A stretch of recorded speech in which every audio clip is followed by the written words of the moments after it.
अस्सलाम वालेकुम दोस्तों, उम्मीद है आप सब खैरियत से होंगे। Welcome to my YouTube channel. दोस्तों, आज की वीडियो में हम बहुत ही इम्पोर्टेंट एस्पेक्ट्स कवर करेंगे।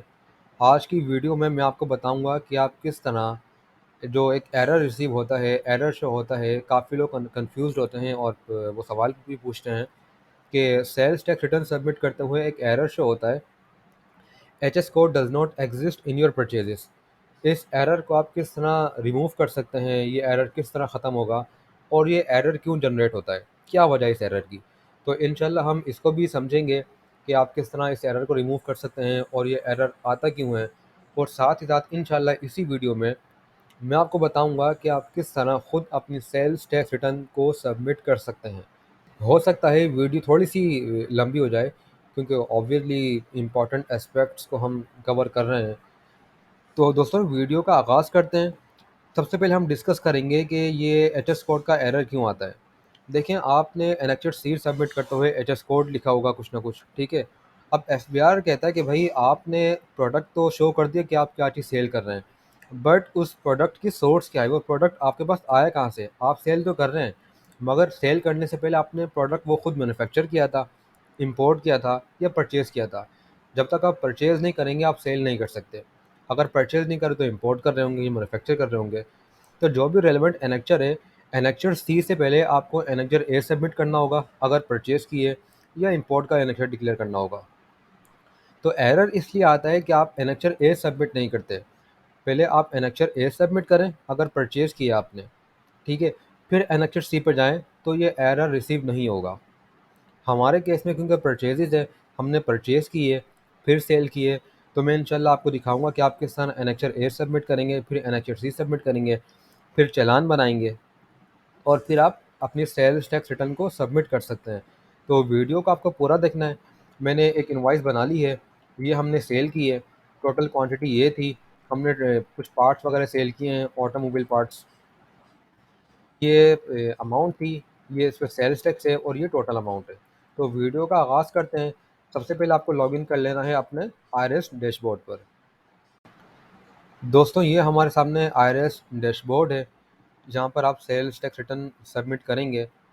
सबसे पहले आपको इनवॉइसेस ऐड करनी होंगी। आप यहाँ पर आएंगे, invoice management, sales ledger, add invoice. यहाँ पर आएंगे परचेजेस में, पहले परचेजेस इनवॉइस ऐड करें, ठीक है। यहाँ पर आपको जिससे आपने परचेज़ की है उसका सीएनआईसी नंबर लिखना है या उसका एनटीएन नंबर लिखना है, ठीक है। हमारे केस में अनरजिस्टर्ड परचेजेज हैं, तो हम यहाँ पर लिखेंगे 13 × 1। अगर आपने किसी अनरजिस्टर्ड से परचेज़ किए हैं तो यहाँ पर 13 × 1 आप लिखते हैं। यहाँ पर आप लिखेंगे उसका नाम, कहाँ से परचेज़ किया आपने। ये अनरजिस्टर्ड है। इनवॉइस टाइप को आप सिलेक्ट करें, परचेज इनवॉइस से इनवॉइस नंबर लिख दें। यहाँ पर इनवॉइस डेट लिखें। यहाँ पर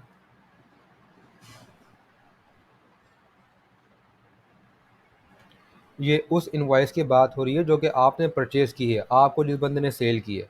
मैं आपकी सेल्स इनवॉइस यहाँ पे डिक्लेयर नहीं कर रहा। परचेज इनवॉइस का मतलब क्या है कि आपने किससे परचेज़ की है, वो आएगा यहाँ पर। देखिए, ये पूछ रहा है सेल ओरिजिनेशन प्रोविंस। हमने सिंध से परचेज़ की है, हमारा जो बायर था वो सिंध में था, हमारा सेलर, सॉरी।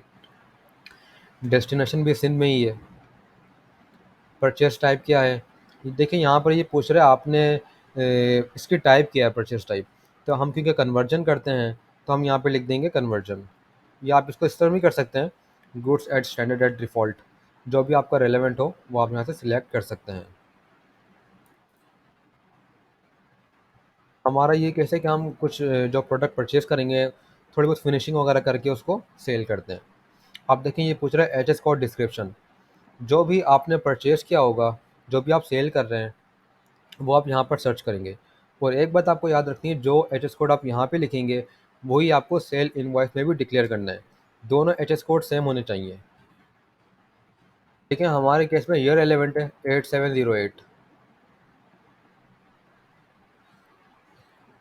यहाँ पर आप रेट सेलेक्ट करें, यहाँ पर ये 18% होना चाहिए था। यहाँ पर आप सिलेक्ट करेंगे क्वांटिटी, आपने किस बेसिस से परचेज़ किया, वो केजी है, लीटर है। हमारे केस में नंबर ऑफ़ पीसेस हैं। यहाँ पर टोटल क्वांटिटी मेंशन कर दें आप।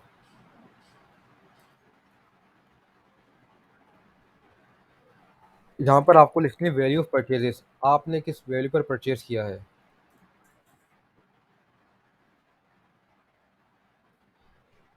देखिए फ्रेंड्स, अब यहाँ पे क्या आ रहा है, हमने परचेजेस इतने की थी, ठीक है। यहाँ पर ये आ रहा है इनपुट क्रेडिट नॉट अलाउड। अगर आप किसी रजिस्टर्ड बायर से परचेज़ करेंगे, किसी रजिस्टर्ड सेलर से आप कुछ परचेज़ करेंगे, तो आप इस अमाउंट को आप क्लेम कर सकते हैं, उसका क्रेडिट ले सकते हैं। एफबीआर कहता है भाई आप कुछ क्रेडिट अभी ले लो, 90% बाकी आप कैरी कर लेना। बट हमने क्योंकि अनरजिस्टर्ड से परचेजेस की हैं, तो इसलिए हमें ये क्रेडिट को अलाउ नहीं करेगा।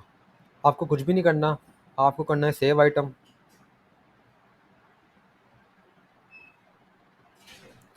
हमारी ये इनवॉइस सेव हो चुकी है।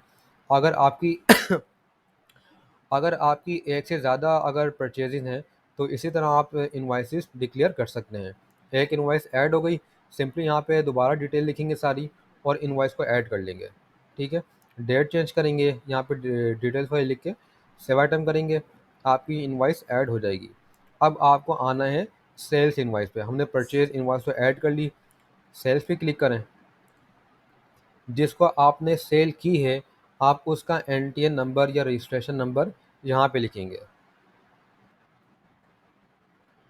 देखें, जैसे ही आप यहाँ पर एनटीएन नंबर लिखेंगे, यहाँ पर वो खुद बायर नेम को एक्सट्रैक्ट कर लेगा, क्योंकि ये रजिस्टर्ड है। बायर टाइप रजिस्टर्ड है और जिसको हमने सेल की है। इनवॉइस टाइप सिलेक्ट करेंगे आप, सेल्स इनवॉइस है, यहाँ पे इनवॉइस नंबर लिखेंगे।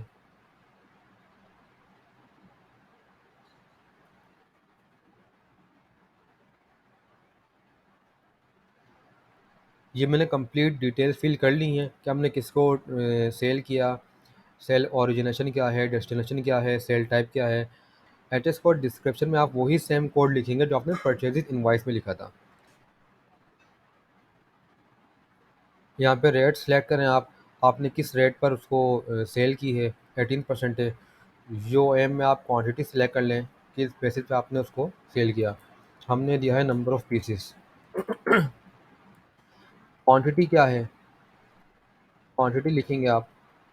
यहाँ पर आपको वो लिखनी है जो कि सेल की अमाउंट है, बट उसमें सेल टैक्स इंक्लूडेड नहीं है। ये खुद टैक्स इंक्लूड करेगा, कैलकुलेट करेगा। ये सेल टैक्स कैलकुलेट हो चुका है। अब आपको कुछ भी नहीं करना, सिंपली आप सिर्फ यहाँ पे क्लिक करें सेव आइटम। आपकी सेल्स की इनवॉइस भी सेव हो चुकी है, ठीक है। इसे क्लोज करें यहाँ से।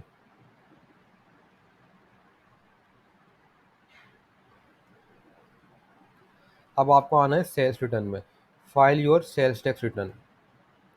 यहाँ पे पीरियड सिलेक्ट करेंगे आप, कौन सी पीरियड के आप कर रहे हैं। टैक्स 2024 है। यहाँ मंथ सिलेक्ट करें, हम करें अक्टूबर की, कंटिन्यू करें। ये हमारे सामने सेल्स टैक्स रिटर्न का फॉर्म ओपन हो चुका है। आपको आना है एनेक्चर ए, परचेजेस, लोड इनवॉइसेस। यहाँ पर आप सर्च करेंगे, अगर आपने रजिस्टर्ड से परचेज़ किए तो उसका एनटीएन नंबर सर्च करेंगे। बट हमने क्योंकि अनरजिस्टर्ड से परचेज़ की थी, तो मैं 13 टाइम्स 1 लिख के सर्च करूँगा। ये आ गई। इसे यहाँ से क्लिक करें, क्लेम करें। हमारी परचेज इनवॉइस ऐड हो चुकी है। अब आपको आना है एनेक्चर सी सेल्स पर। जो भी आपने इनवॉइसेस ऐड की हैं सेल्स में, सेम प्रोसीजर है। Load sales oblique debit note, यहाँ पे आप क्लिक करें। जो भी आपने सेल्स टैक्स इनवॉइसेस वहाँ पे ऐड की होंगी, ये सब यहाँ पर ऐड हो जाएंगी। अब आपको आना है डेटा पर, कैलकुलेट करें। सेल्स टैक्स डेबिट में आए, कैलकुलेट, पेबल, कैलकुलेट। तो फ्रेंड्स देखें, हमें ये अमाउंट पे करनी है 25,051 रुपीज़, ठीक है। अगर हमने रजिस्टर्ड से परचेज़ की होती तो ये अमाउंट रिड्यूस हो जाती। तो अब हम इसका चालान बनाएंगे। मैं इंशाल्लाह आपको बताता हूँ कि आप किस तरह इसका चालान बना सकते हैं।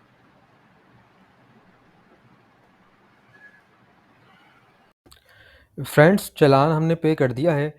आप ड्राफ्ट में आएँ, सेल्स टैक्स रिटर्न का ड्राफ्ट ओपन करें।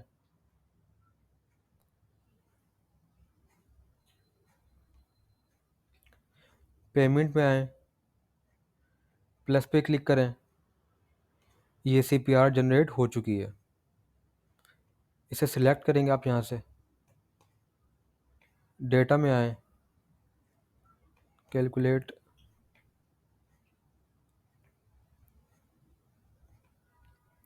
देखें, ये हमारी पेबल अमाउंट थी, अब यही हमारी पेड अमाउंट है। चालान हमने पे कर दिया है, सेव करें यहाँ से।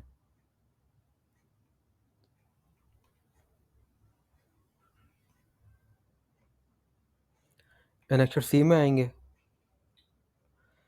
सबसे पहले आप एनेक्सर सी सबमिट करेंगे। सबमिट करें यहाँ से।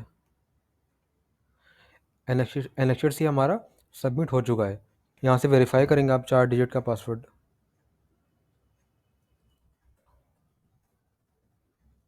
जो आपका 4 डिजिट का पिन है वो वेरीफाई करें, सेव करें, सबमिट।